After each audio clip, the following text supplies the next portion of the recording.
responses to a previous email, so unless anybody has objections, I think we should probably get started. We'll call the meeting to order at 6:01 p.m. If we could all recite the Pledge of Allegiance, that would be appreciated. I pledge allegiance to the flag of the United States of America and to the republic for which it stands, one nation, under God, indivisible, with liberty and justice for all. Thank you for the flag background, Mike. Mike, do we want to record this meeting? I was not the host, so I thought in order to kind of facilitate the creation of meeting minutes, maybe you want to record the meeting? Yes, the meeting is being recorded. All right, that's right. It's recorded. And it is live. All right. First item on the agenda is the approval of the previous meeting minutes. Hopefully everybody has had an opportunity to see them and review them. Are there any discussions about the last meeting's minutes? I don't know that I saw those, Mark. Did they actually get sent out? I thought they had in one of the emails, Rick, but I could be mistaken. I just don't remember seeing them, but that doesn't mean it didn't happen. I don't remember seeing them either. Okay, I must be thinking of something else then. Excuse me, does Cindy or Mike send those out typically? Mike, does Cindy send those out? I believe she does, Yeah, but I'm not sure. okay. I'll have to I'll check with them to see where they are, and then we'll make sure that you get a copy of them. Okay, so I guess we are going to defer item 3 on the agenda until everybody has had an opportunity to see the meeting minutes. Therefore, I guess there's nothing to vote on here. Item 4 on the agenda, Collier's Project Leader's Financial Report. Holly, you want to pick up? Sure. There's not much change from the last time you had seen it. We have added E&E's contract, and we removed the CTE column project because that document that you have in front of you is just the active projects. So the CTE high school swing space high school project happens at the very end. So what you see is just a few contracted invoices have been paid today, as well as adding E&E's contract, and that's pretty much all that's happened since the last time you received this. Okay, should we review that, Holly? Do you want to pull that up on the screen, or is there not enough to warrant that? Well, I believe when I had spoken to the mayor, he had said unless there, unless there's something on it you want to discuss. Right now, it's not much to it, right? So it's probably a Collier's invoice, and I believe Mia Coda, perhaps. John, if you want us to pull it up, we'd be happy to. But I can share my screen if you'd like. Yeah, please do. Sure. Yeah, Holly, I actually had one question on that while Okay. they're getting that pulled up. On the March 5th one, under high school pool wing univents, it looked like there was a budgeted number of 43 for the architectural stuff. And now that's 11.8 on the May 5th one. Right. We have to calculate out Toronto's actual design fee on that. We had a $700,000 budget, so we're trying to maintain that. We have a meeting tomorrow with Louis and Alex to go over the invoices and what that actual number will be. So we'll update that as soon as we have that. So if you remember, you had approved a maximum of 700 for that, and that's the amount of money we moved into this budget from the second phase of the CTE project. So we need to really work and see what these soft costs and how much if it's going to go over the 700 or not. So I didn't want to plug a number and have it above the 700 if in fact it could come from the high school project itself, versus the Univent. So we need to calculate his fee overall for the high school project and have it tied to that. So that may sound a little confusing. Basically, we're trying to keep it at 700 until we calculate what that fee actually will be. And then we'll agree okay. with, if that's bottom line. Okay. Okay. So when you see it again, that will be adjusted and we can revisit it. Okay, thanks.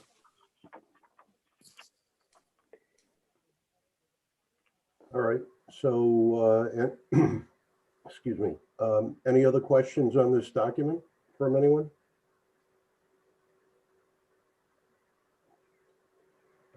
If not, I guess we're okay to move on.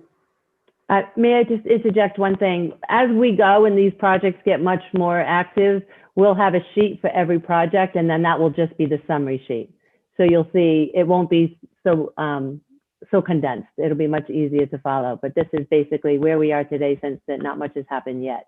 But you'll still have individual detail sheets, Holly, for each of the Yes. various projects. Yes, you'll Right. receive it. Yeah, you'll receive 3 or 4 pages based on what's happening. So we'll be able to really dig into it as we go. Okay. All right, thank you. Item 4 on the agenda, current projects design review.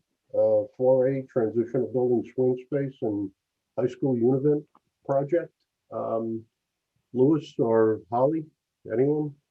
Louis will take this.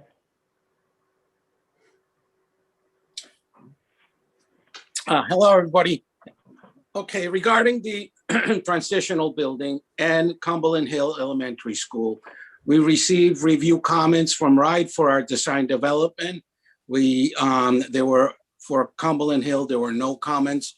For the swing space, there were a few comments. So we proceeded to complete those documents.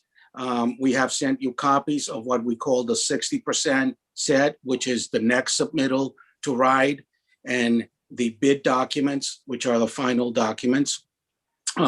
So basically, we're ready to go out to bid as soon as you authorize us to do it. So Louis, may I interject? I know that they call this, it's a benchmark at RIDE that you send them in at 60%, but realistically, where are these documents? It's much more than 60% from a design perspective. Yeah, I think they're at 100% bid. Thank you.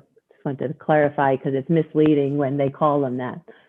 Yeah, they call it 60% because usually they have some comments that we incorporate into the final set, but the last time that we submit to RIDE is at 60%.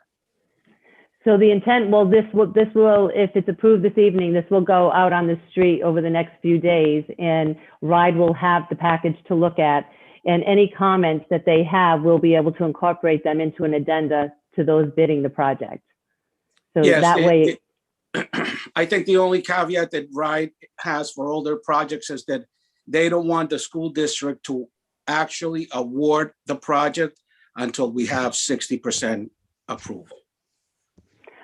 I did speak to Dr. De Silva today about their process and how they're doing as far as reviewing all of the projects throughout the state.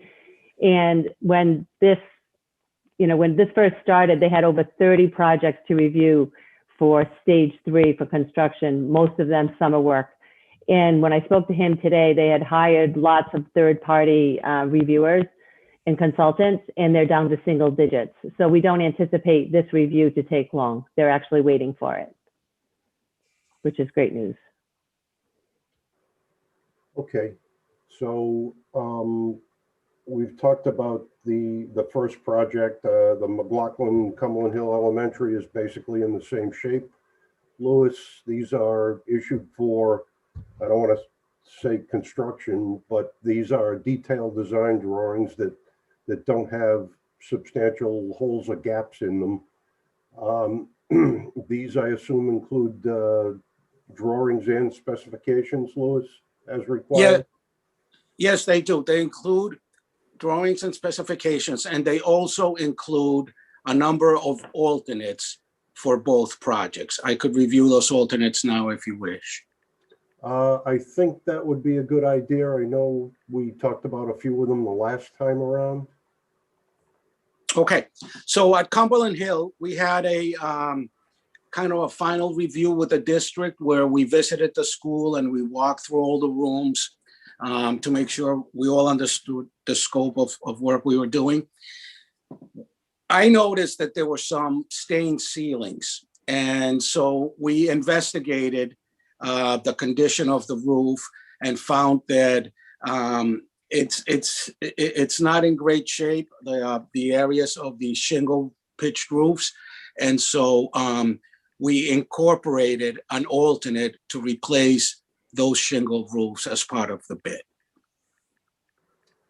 So what you'll get is that you'll get a cost for the base bid work, and then they'll identify an alternate for the shingle roofs. And depending on where the bids are and what the committee decides, you could incorporate that into the project. Louis, what percentage of the roof over there does the shingled areas consist of? Chris, can you give us a rough square footage? I'm just trying to figure out whether it's a big area or a relatively narrow. It's roughly 400,000 square feet. Wow. No. That's No. not right. That's a lot of square footage. Yeah, that's an Amazon warehouse. So they- I had a different number, sorry. It's roughly 18,000 square feet.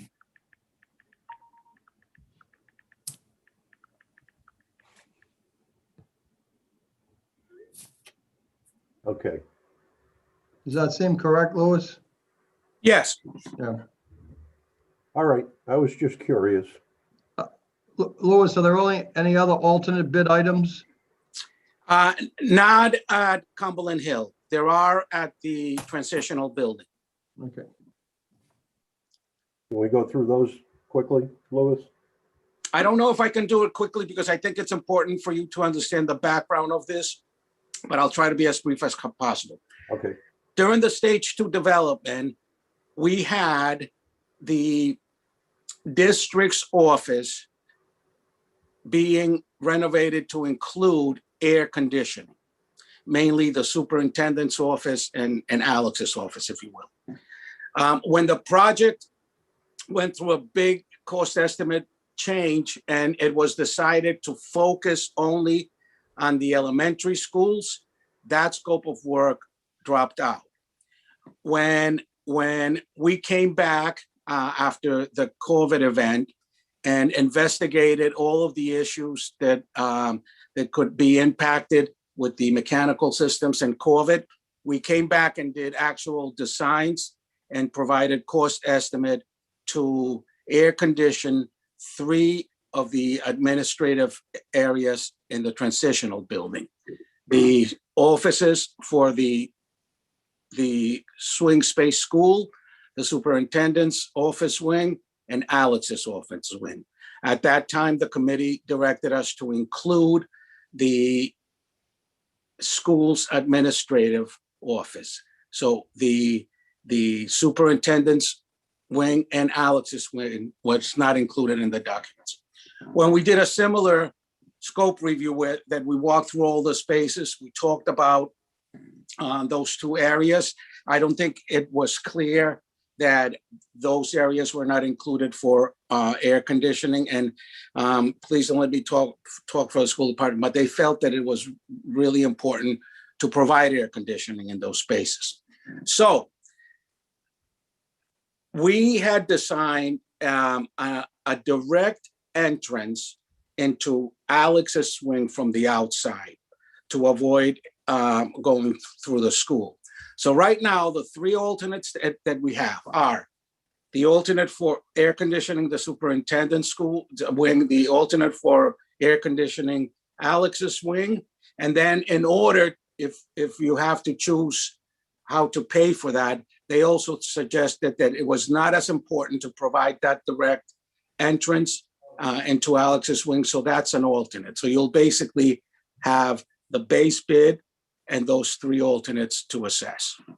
Okay, so it's the base bid, 2 alternates for air conditioning various spaces, and a 3rd alternate to provide an alternate entrance. That's right. Okay. All right. So I guess we're looking for a vote to proceed with the submission to RIDE. I don't know if anybody has any other questions or comments. I think we have a more than adequate description of the alternates that are included in both of these packages. These, I assume, are going out as two separate packages? Yes and no. There's a bid form that will be a line item for Cumberland Hill. There is a bid line item for the transitional building, and then there's a third one that if there's any savings by combining those under one contract.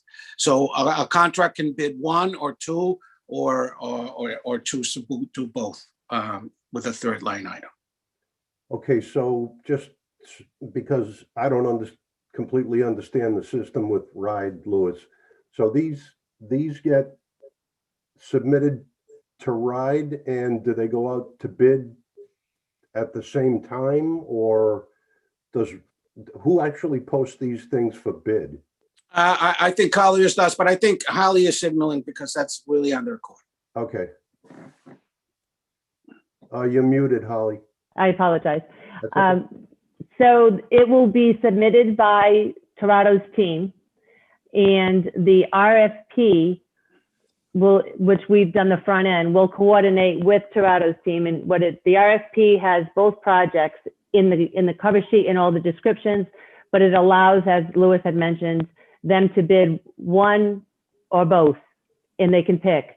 So Gianna Diak, who's on our team and is on this call, in this meeting right now, Gianna is going to be working with us, and she's wonderful and does all of these RFPs all the time. So what's going to happen is she's going to create a link, and the link will have the front end, the RFP, and then it'll have a file for each project. There'll be a file for the swing space, and there'll be a file for McLaughlin.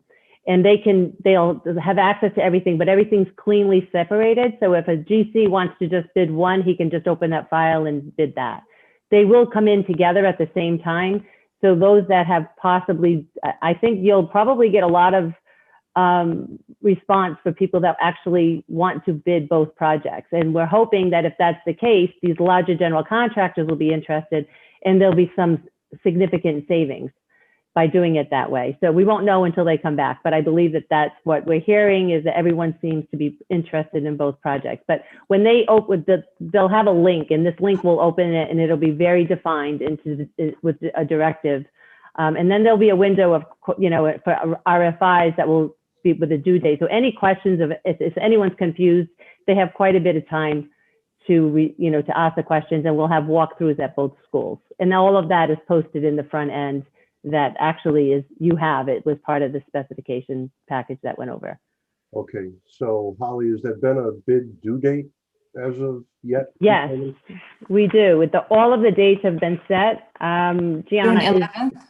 Okay, so it's June 11th is the due date. And that's a Friday, isn't it? I believe it's a Friday. Yes. Okay, so the intent is to have them come in on the Friday, and then it allow us Monday, Tuesday, well, Friday is obviously, but Monday and Tuesday.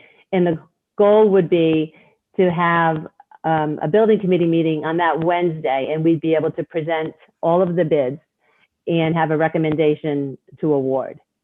And that would allow us the 3 days to really do a comparison and making sure everything has been, covered. So we really are on a really, right now, everything's in place. So it goes out this week, it's back by the 11th. In the middle of that time, we have a site tours, RFI deadlines, and then the bids come in. And then 4 days later, hopefully, if you can accommodate, we can have a meeting on that Wednesday. What Wednesday would that be, Holly? Is that the 16th. 16th? June 16th? Right. And actually, the goal will also be to see if we could get a special meeting for the school committee on the 17th, and that would be a 1-2, and then we would be able to award on the 17th. But if everything goes according to plan, there'll be a recommendation to your committee, and then you would recommend it to the school committee. That's how it would typically go. And then we're ready to go. Another question, if I may. The additional scopes of work that you mentioned, Mhm. how and when will those be sort of determined if they're going to be included or not? They'll come in, we have within the front end, there's a breakdown of each alternate that they price separately. So they'll have a base bid and then they'll have a price for those alternates. And then you'll be able to collect when we do the review, we'll be able to see where we've landed financially. And hopefully the projects will be able to afford any of those that you'd like, any or all of them. So it was the cleanest way to actually have a menu that you can choose depending on where the budget comes in. Okay, so we'll get to review and vote on that at another time. No, that will be part of it. It'll be, you'll see the pricing. You'll see every one of the bids that come in. You'll see their base price plus their pricing of the alternates and their total. At that point, say you decide to, depending, it's going to be a little bit more complicated because they do have the option of bidding both projects. But you'll be able to pick and choose which alternates you want if it fits within the budget. But all of that will be decided that same time. It won't be after the fact, but it'll be part of their contract. So that's part of the June 16th meeting. Yes.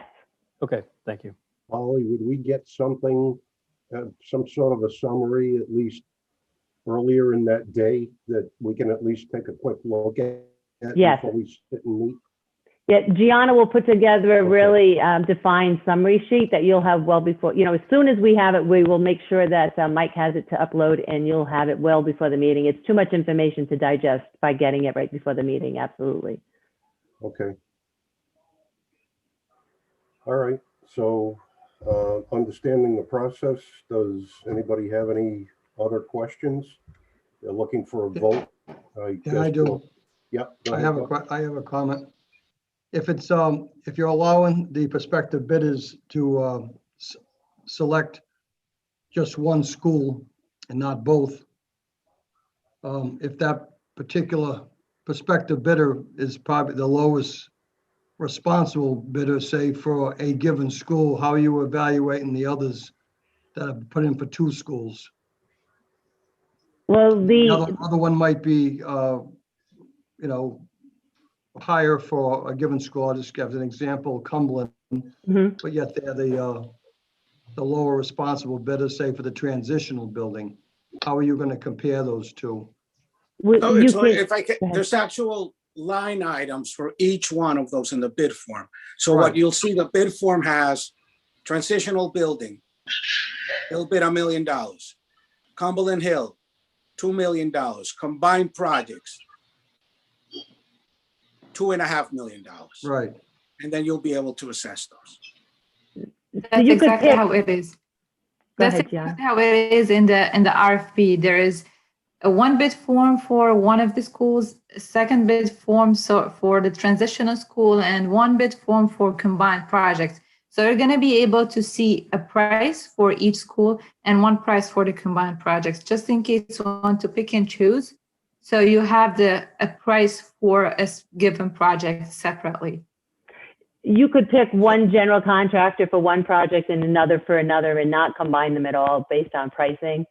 So that's you're really going to be able to decide. And there's this hope that large general contractors will be interested. This is a very fast-paced project, right? Especially the transitional building with the swing space. So the hope is that we get interest in it because of the scale, and then we'll get some really competent general contractors with a lot of work.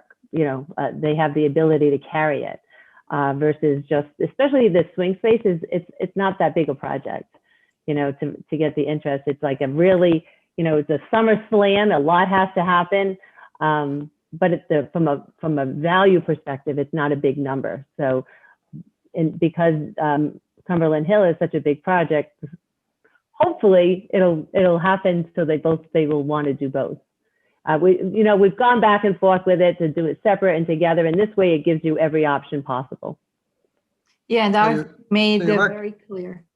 So you recognize that possibility, even though you have prospective bidders submitting on both schools, that contractor that elects to do one school, you have to give consideration to that possibility that that person will be, contractor be successful, and the other contractor, perhaps that did both schools, will be given the other school, Right, right? Okay. right, exactly. All right, Yeah. okay. It is, reviewing these will be a lot of work, but I think what the cost savings and the efficiency of it will be worth it. This may be a really, you know, you don't see it that often happen this way, but we've done projects with 7 or 8 schools, and the bigger complexity is, you know, perhaps like if it's an integration project with security, you have 2 integrators and then 1 GC overseeing it. So it's similar to that. So I'm hoping we are, you know, we really do believe that this is the best chance for Cumberland to get some solid numbers. Okay, thank you.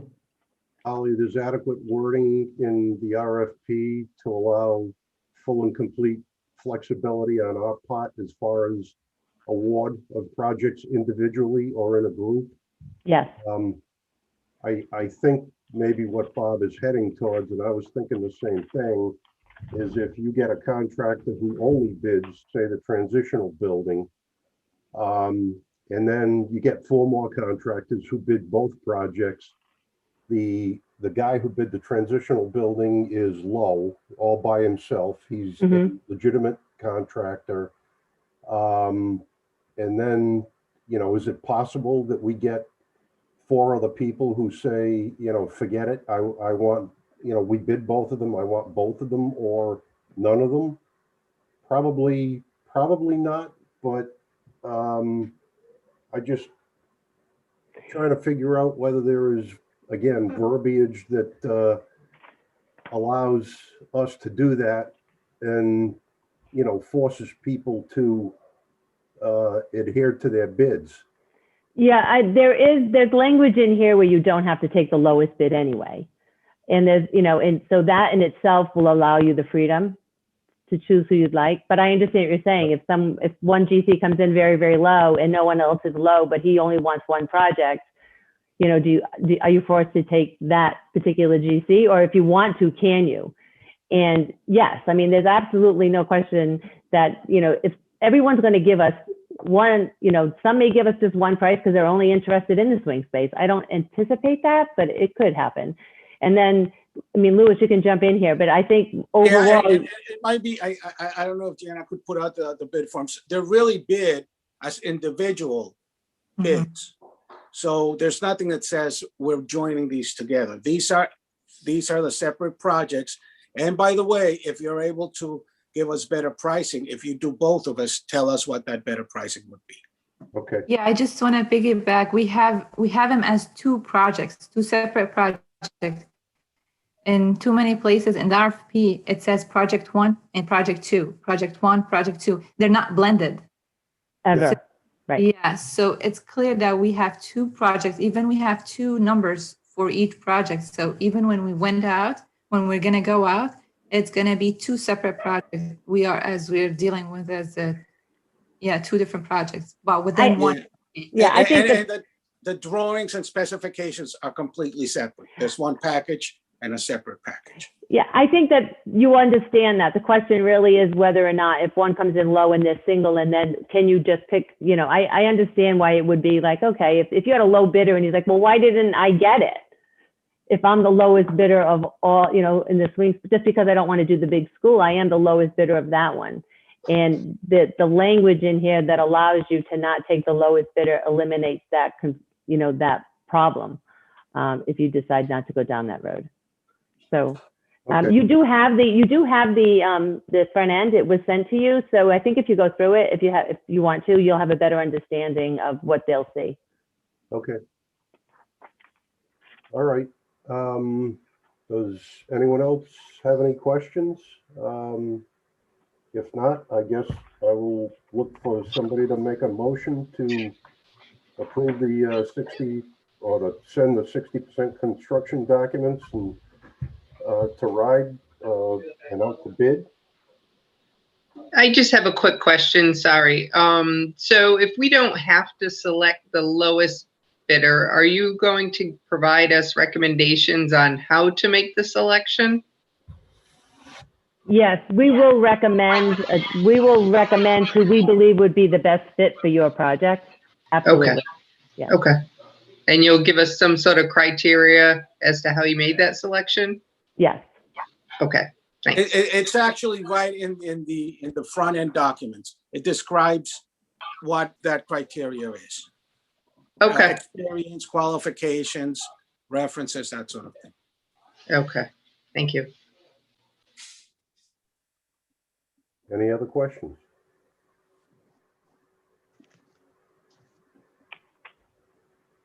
Okay, no more questions. Do I hear a motion for the submission of the 60% set for the transitional building, swing space and high school univent project? I'll make a motion to approve. Mark. Excuse me, I'm sorry. So the high school univent project, that's a separate thing. Right now, what we want the approval to do is to submit the 60% package for the transitional building and for Cumberland Hill Elementary to ride. Okay. All right, well, we have two separate items on the agenda here, so we'll do them separately, I suppose. Do I hear a motion to submit the 60% construction documents for the transitional building, swing space? I'll make that motion, Mark. Motion made by Rick Bulio. Do I hear a second? I'll second it. All right. Second by either Alex or Alex Brignano or Bob Anderson. Any further discussion? Hearing none, all in favor, signify by saying aye. Aye. Aye. Any nays? The ayes have it. 6-0, I believe. 8-0, Mark. 8-0, I'm sorry. Another. All Couple right. people crept in, just keeping track. Yep, thank you. Mhm. Second item, do I hear a motion for the submission of the 60% construction documents for the McLaughlin Cumberland Hill Elementary School? I'll make that motion again. Motion made by Rick Bolio. Second, I'll second it. seconded by Alex Brignano. Are there any discussions? Hearing none, all in favor signify by saying aye. Aye. Aye. Any nays? The ayes have it. Again, 8-0. So you're good to go, Holly and Lewis. Very good. Thank you so much. This We'll is wait a exciting. moment, see what happens with the bids, see how this is the first test, I suppose. It is. So just to be clear, so that was to submit 60%. I think it would be good if you directed us, based on your vote, to issue the drawings, bids and specs to bid. Okay. So Corrected you that. just voted on submittal 60% to ride. Now, if you could direct us to go out to bid with both projects. Is that what was supposed to happen today? No, Louis, that's not on the agenda. But it's not something that we typically, that's not something they typically vote on. Okay. Everybody understands that we're going out to bid. Right. I mean, it's no different than going out for the move management. It's a process that we do. Okay. So You again, I bid guess this 100% drawings, Eva?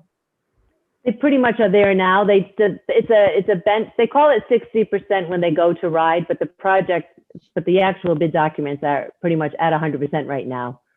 It's much more of it's just a term that RIDE uses at 60% as far as sending it in. So Holly, when the drawings are submitted to RIDE, when the 60% drawings are submitted to RIDE, that's automatically a trigger normally. And under RIDE's standard operating procedure, that the drawings are roughly 100% complete and they go out to bid at the same time. Yeah, well, it depends. Right now, because they've been so far behind, almost all of the districts are going out to bid and then waiting for their comments and then getting, all of their comments will be within the bid documents by the time the bids come back. But if we wait for RIDE because they've been so far behind, if they don't get back to us for 3 weeks, we've lost our window. So this is not unusual. It would never be, we would not recommend to award until we had 100, we had RIDE's approval. So we're going through the process on the street, getting them in there. Any comments from RIDE will be sent to all of the bidders through an addenda, and we'll respond that way. And that way, everything has been noted to the bidders based on RIDE's comments. But I can honestly say this particular round with RIDE with Cumberland, they had 0 comments at all for Cumberland Hill, which is very unusual, which means the drawings are in great shape. So I don't really anticipate any comments, but I will follow up with RIDE. As soon as Lewis's team submits them, I will, I'll give them a week, but then I will follow up with RIDE and keep track of when they anticipate the approval coming back. But they've been doing it within 2 weeks. Originally it was like 6 weeks, but now they're on time. They're on, their schedule is back to what it should be. So we'll hit quickly. So in a perfect world, we would typically wait for 100% complete, approved from RIDE, but we will not issue any contract to anyone until we have it. All right, so basically what this boils down to is we will not, unless we have that sign off from RIDE the next time we meet, we will not even vote on this issue. Exactly. But we have a full month. They'll get the plans this week. We have a full month to get all their comments to the bidders, have everything, any comments they have, if any. So they'll be, I'm confident that we'll get the turnaround time to make this happen. All right, so I think, and I don't mean to speak for the mayor, but I know he's a stickler for accuracy when it comes to these motions and votes for approval. I think at a minimum, we need to be a little bit more careful about how these things are worded. I don't know what he would do if he was sitting here tonight, but unfortunately he's not here. As far as myself, hearing that it's fairly standard operating procedure to submit 60% set to RIDE and put them out on the street at the same point in time, and having that safeguard in our back pocket that we really won't vote to approve this unless it has the final RIDE sign off. I'm okay with that as kind of a safety valve. I don't know if anybody else has any questions or comments. Anybody? I think that No, towards that Lewis, sounds good to me. I think there should be some clarification in there. I mean, the agenda talked about submission to RIDE for approval, and towards Lewis's point, bringing up the thing about bid, there should be, and Holly explained the whole regulatory process with RIDE, 60%, equaling basically the bid documents. There should be a clarification statement as part of the minutes here saying we are approving this, but it's recognized that these documents will become the final conform set, or if you will, or bid set for advertisement. Yep. That should go into the meeting minutes.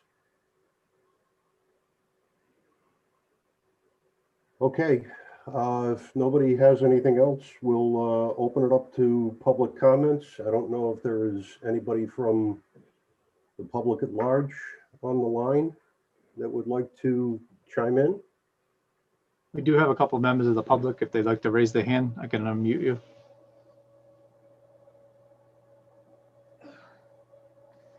At this time, I don't see anybody with their hand up. Okay, we will move on to the next agenda item, scheduling the next meeting. I guess more or less that's already been done. It sounds like it's Wednesday, the 16th, 6 o'clock, I assume again. That would be great. Is that a problem for anybody? I know we've had this discussion often.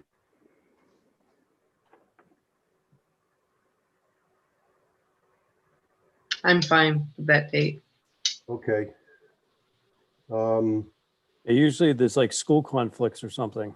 Is that not the case? As far as a school committee meeting? No, just often that there's a lot of subcommittee meetings, et cetera, Oh. that the school committee and school administration mention. So I was just kind of poking Bob Mitchell, whether or not Yeah. that's going to work. Yeah, Wednesday, thank you, Rick. Wednesday is actually a good day. I just checked June 16th. There's nothing on the calendar. And our meetings generally are on Tuesdays and Thursdays. So Wednesday is really a good day. At least at this point, it looks good. So once we lock this in, then we can work around that particular evening because this is important from a timing perspective. All right. Right. Sally, it looks like you're gonna be very reluctant to allow for an extension of the bid date based on the timing with this committee and the school committee? Yes. Very reluctant. All right, understood. So we've got the next meeting on June the 16th at 6 PM. We'll all look forward to it and getting the bid results a little bit in advance. If there is nothing else, then I will entertain a motion for adjournment. Motion to adjourn. Second, Motion to adjourn made by Mr. Bolio, seconded by Mr. Anderson. Any discussion? Hearing none, all in favor, say aye. Aye. Any nays? No nays. Unanimous, 8-0. All right. Thank you very much. Thanks, everybody. good night, Thanks, everybody. everyone. Good Good night. night. Bye now. Good night. Thank you.